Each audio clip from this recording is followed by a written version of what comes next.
What's cracking, guys? This is Rajabi, and today I want to teach you a not magic trick. This is a card flourish called spin a card, and I hope you love too.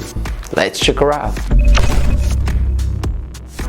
This is how you need to grab the card. You take the card in your middle finger and something like this, and you put your thumb on the card and you take the card with both sides.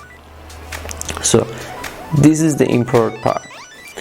With this finger you need to just a little push to do this, and when you do it and you just slowly take off your thumb and let the card start spinning like this.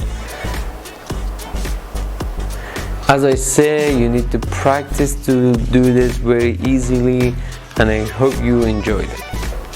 So guys, if you enjoyed this video, put the like below, and if you want to learn more magic tricks, don't forget to see this video.